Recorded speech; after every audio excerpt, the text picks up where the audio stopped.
Good morning guys, and welcome back to Damo Drives, bringing real reviews to real people and answering some of those questions other channels might not talk about. I've been over to my friends at the Hendy Ford in Tunbridge, Wales and picked up the brand new Kuga PHEV. Well, I say brand new, it's been out for about a year, but I've been trying to get my hands on one.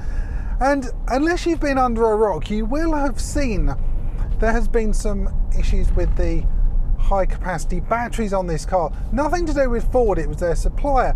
So what they had to do is recall every single car they've got, retrofit brand new batteries, and they've sorted that problem out completely. So these cars, well, they're back on the road and you can actually buy them. We're going to have a very good look around the car, both inside and out. Well, out when it actually stops raining, have a look at the cabin and just see what this car's like to live with for the day.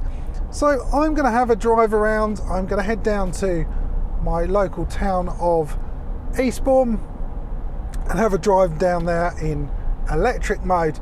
We're also going to discuss things like the benefits of having a PHEV. There are quite a few, to be honest, and some quite surprised me when I was doing some research on the car and just the overall proposition of it. At the end as well, we're going to ask, does Damo dig it? This is a score out of 10 I'm going to give the car and an overall summary. So we're going to get going now. And the first thing you might have noticed is there is engine sounds. This is where my problem sort of starts and can be fixed straight away. So we've got different driving modes in the car. We can either be in EV Auto, so that's when you start off, and that allows the car to choose between petrol, electric, or combine them. You can hold on to the charge. And the mode I've gone into now is called EV Charge. The reason I've had to go into this is because the battery has got 0 miles of electric range. And what this is doing is using the traditional petrol engine up front to charge the batteries and also run the car. Really isn't the optimal way of using a PHEV. You need to make sure the car is charged, but unfortunately I've picked it up and there is no batteries. And this is a really good example of how to use this mode. So I want to try and build up some charge for when I get down to Eastbourne. I can then pop it in electric mode only and cruise around the town of Eastbourne and not pump out any horrible fossil fuels. So down on the select, if we quickly run through how you'd change these different modes. Down here we've got an EV button and you can cycle through them and it comes up on the digital display. So at the moment, like I said, I'm on EV Charge and you just press this button and it cycles round. So EV Charge, also EV now, and that means you'll use it straight away, EV later. So we're going to go back to the EV Charge option. Good segue into this screen ahead of me. So the model I'm actually driving today is the STX edition. So this is pretty much top of the line. There is one more above that, and that's the Vignale, and that comes with even more gadgets, and it's probably got a slightly better interior. It's a lot more leather compared to what we've got here. Even so, this is probably the option I'd go for. And with the ST and the ST Line X, you get the digital display, and this is one very, very good reason I'd want to upgrade to this car, this particular model I should say. We get a 12-inch display, and this is lovely. This originally was seen in the Ford GT. Well, it was inspired from there. You can customize the instrument cluster in front of you, and I think this looks really, really modern.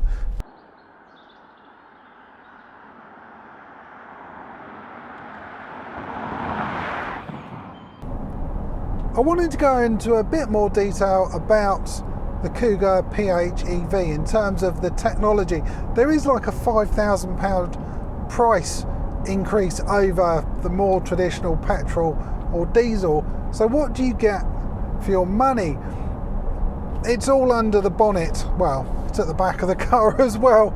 So we've got two forms of power in here, and I think a great visual representation of what's happening with the car at the moment we can see on this central screen here. So if I press the power flow icon, it will bring up a picture of the car, and as you can see at the front here we've got the petrol engine, and we've got a green square or rectangle at the back, and that represents the battery.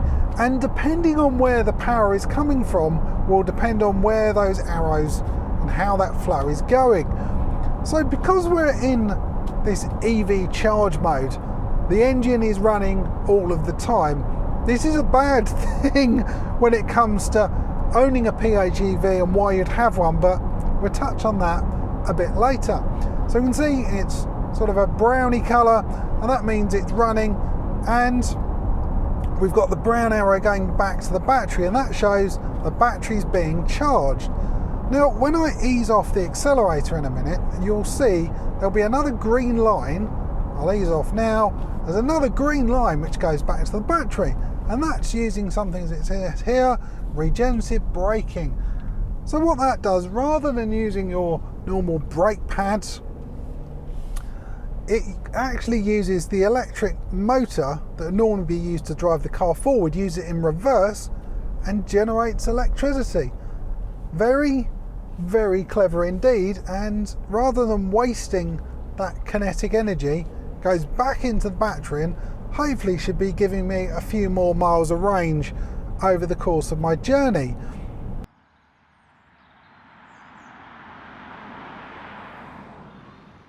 Running in EV charge mode negates one of the major benefits of having a plug-in hybrid. The 2.5 Duratec engine at the front is running the wheels and charging the batteries directly, and this really isn't good for fuel consumption. I'm going to go over to my trip computer, use the toggle over here, and I'm going to scroll up to this trip so I can see how far I've gone, how much charge, etc. So I've been travelling for 43 minutes and 45 seconds.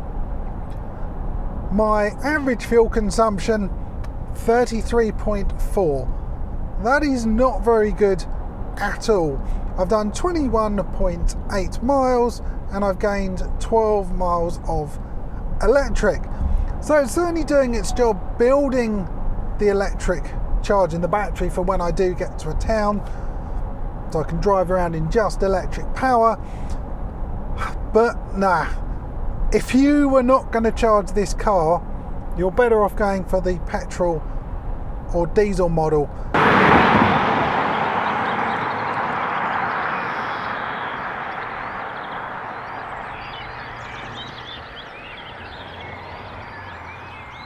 So really next we need to talk about lifestyle. When would this car suit you? And there's a couple I can think of. So if you were doing shorter trips, if you're around the sort of 25 miles, I think this car would be very, very good. It would mean you may never have to go to the petrol station. The range on this is supposed to be in electric mode only. Ford quote as 35 miles. I don't think you'll get 35 miles, to be honest. It's going to be more like 30. And reading in a few forums, that seems to be about the right number. But the problem comes in winter and colder climates, not just with this particular car, it's all electric cars. When things get cold, battery range really does drop off quite significantly. So you're probably going to be looking at 21, 22 miles in the winter. So if you can live with that, that's not a problem, but you do have the backup of the petrol engine to carry on your journey. So it's not like an EV where you run out and that's it. The other side of this, which is massively beneficial, is if this is your company car, you can save yourself an awful lot of money. I mean, thousands of pounds if this is your company car. Now, company car tax is all based on CO2 emissions, maybe a few other things, but that's the main one you need to worry about. But this has got very low CO2 and means for the first year you're only going to pay 10% benefit in kind company car tax. If you compare that to, I think, like the diesel version, it's more like 30%. So you can already say a big saving. Now, something I'd never thought of, and this was from someone on a forum, said that the reason they chose this is because of the size of the petrol engine. Because up there we've got a 2.5 litre engine, and it's like, why would you want a bigger engine? He said he does shorter trips, so using just electric, but due to the money you can claim back for fuel expenses, if you've got over a 2 litre engine, that number goes up. So I had a look at the government website, and it seems that if you've got, I think it's like a 1.4 to a 2 litre, it's like 8p per mile, but go up to a 2 litre and it's 12p per mile. Very clever use of the tax system there. The weather has finally sorted itself out, so I'm going to go and find somewhere to park up. I want to show you the outside of the car, the practicality, and in the back.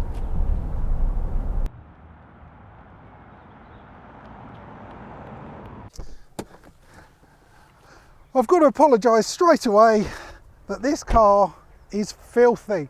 I washed it first thing this morning, then the heavens opened, I've driven here and it is covered. But even so, let's get on, and hopefully you can forgive the dirtiness, but I suppose it will probably look like that in 2 weeks' time anyway. So this being the ST Line X edition, we've got slightly unique looking grille. So here it's a black with a gloss surround. Got some nice curves and creases down here, sporty bumper, and I really like the look of it. Certain angles you think, oh, Porsche Macan, and that's certainly not a bad thing. Over here as well, we've got a front parking camera, parking sensors as well, LED quad projector lights, and I think overall this is a really smart looking car. So there's nothing really to give away. This is a PHEV. The only thing is this flap we've got on the front here. Open it up and that's where you'd put your cable to charge either on the mains or a fast charger. But everything else from the side, this is what a normal Kuga 1.5 or the diesel would look like. It would look exactly the same. That's not a bad thing though, because I do like the look of it. It's a very smart looking SUV. We've got the optional 19s on here. You can actually upgrade to 20s, but I'll let you enjoy the side view other than the dirt. I know, I'm so sorry. I shouldn't have pointed out, and maybe I could have got away with saying it's the styling. But anyway, we've got keyless entry on here, so you just put your thumb on here, as I've done, and it will open up as long as you've got your key in the pocket. So let's have a look in the boot, because it is an SUV and we expect some sort of practicality. But has anything been lost, the fact this is a PHEV with all those batteries? It's got quite a sporty rear end to this car. We've got a nice subtle spoiler here, couple of dual exhausts, the Kuga badge sits proudly in the middle, and then we've got a reversing camera, and down here the hybrid badge. Now we'll have a look in the boot, because you buy this sort of car because you need a bit more practicality. We've got an electronic tailgate, luckily, so I don't get my hands dirty. Double press that and it opens up. Now, one thing this car has got options is a spare wheel. Now that's great in some ways and not in others. So this is 581 litres of storage. The problem is where your charging cables should go, they have to flop around in the back of the car. Now the only thing I will say is, once you've got, let's get this right, too many cables. This one comes as standard, so good old fashioned plug and charger for your car. So that won't be going out and about with you.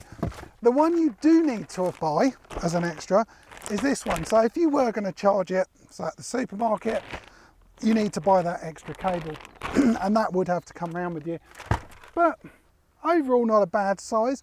The other disadvantage of being a PHEV, you have lost a bit of additional storage because the batteries are underneath the floor here. So another thing to take into consideration, but it's a very usable space. We've got these switches you pull here which flip down the seats. Also, when we look in the back, you can pull the seats forward and that will actually give you another, I want to say about 70 or 80 litres of storage, although it may squish the person's legs that's in the back. But overall, like I said, it's a very usable area. So we're going to press the close button.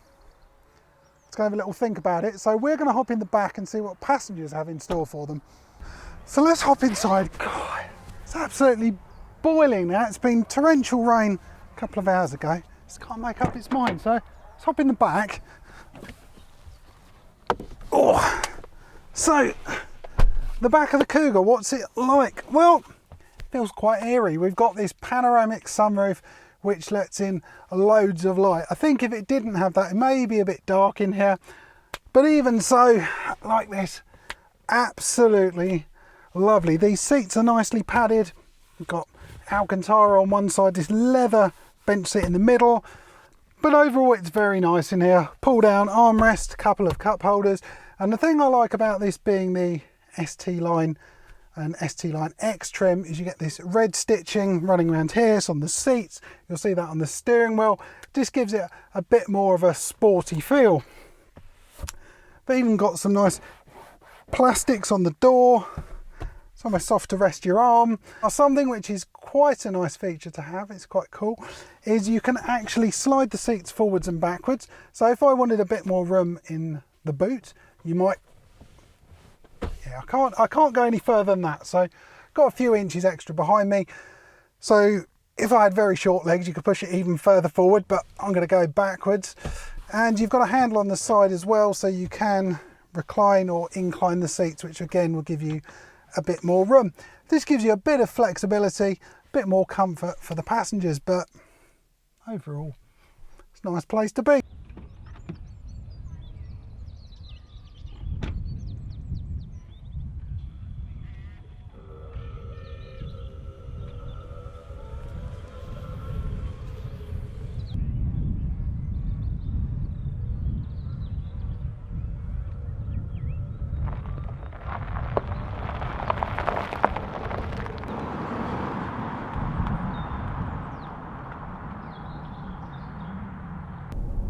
We're now coming into Eastbourne, so I think I'm going to change over to using the electric part of this PHEV. This is where it comes into its own over a normal petrol or over a more traditional hybrid car.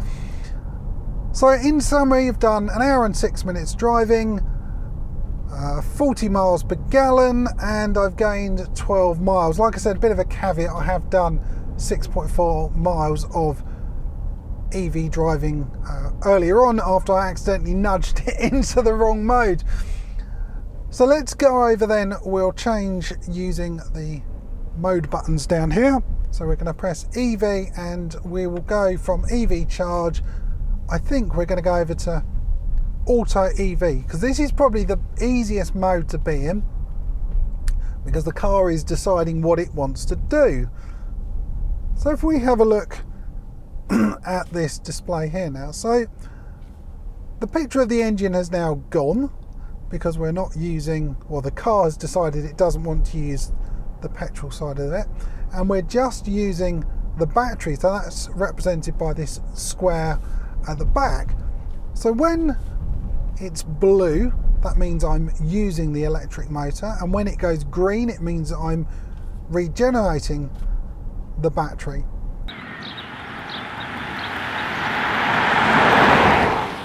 I'm now heading out of town into the countryside and I've been really impressed with this.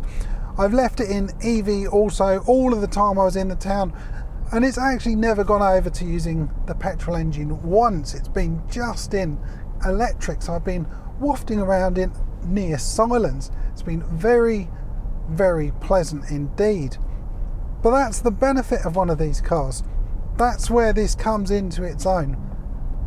Very, very impressed with that.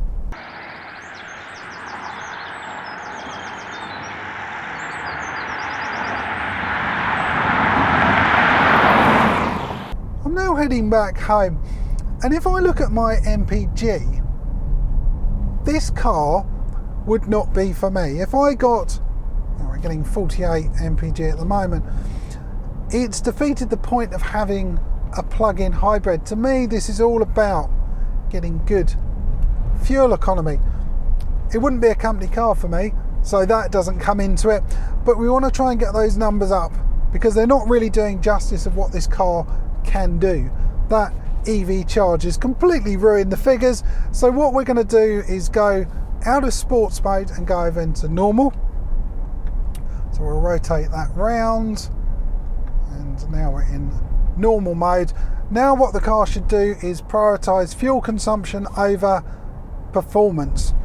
So we can see on the display here now it's gone all blue and we're using battery power only. So as I said, we're getting 48.4 mpg, 51.3 miles of petrol, and 16.2 miles of that I've done in electric. So hopefully by the time we get back, so we've got like another 30 or 40 miles, those figures should look significantly better than they are at the moment.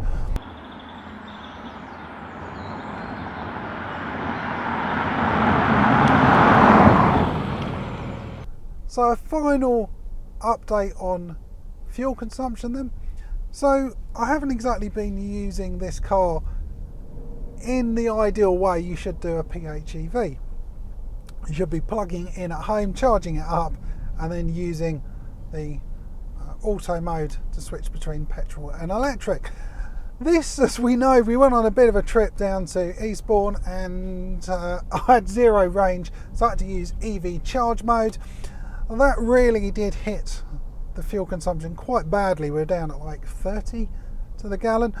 But now putting it in EV mode, driving back, so we've been driving 2.5 hours, 56.3 mpg, 69 miles total, and 28 of that has been in electric.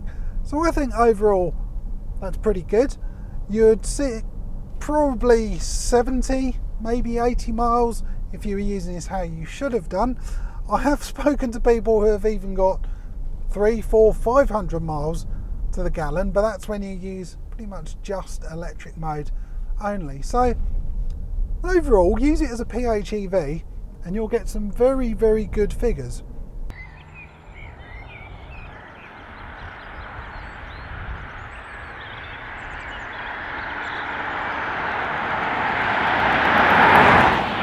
So finally, does Damo dig it? What do I think of this Kuga PHEV? Well, overall, I like the look of it. It's a good looking car, it's sporty, plenty of room for your passengers and a good size boot. Up front here, it's a nice car to drive and just waft along in comfort. The CVT gearbox is not to everyone's taste, but it does a good job at giving you some very smooth acceleration and good fuel consumption. And the fact you can swap between electric and petrol is just brilliant. What I don't like, maybe I'd like a manual, possibly. And this central section here is a bit functional as opposed to interesting. Anything else? No, not really. It's a good car, and I'm going to give this, I think, an 8.5 out of 10. So there we go, guys. That is the Kuga PHEV. I want to say a big thank you to Hendy Ford in Tunbridge, Wales, for lending me the car, and hopefully you guys have enjoyed the video as well. If you have, please give me a thumbs up. Comments are always welcome, and remember to click on the subscribe button. Thanks for watching.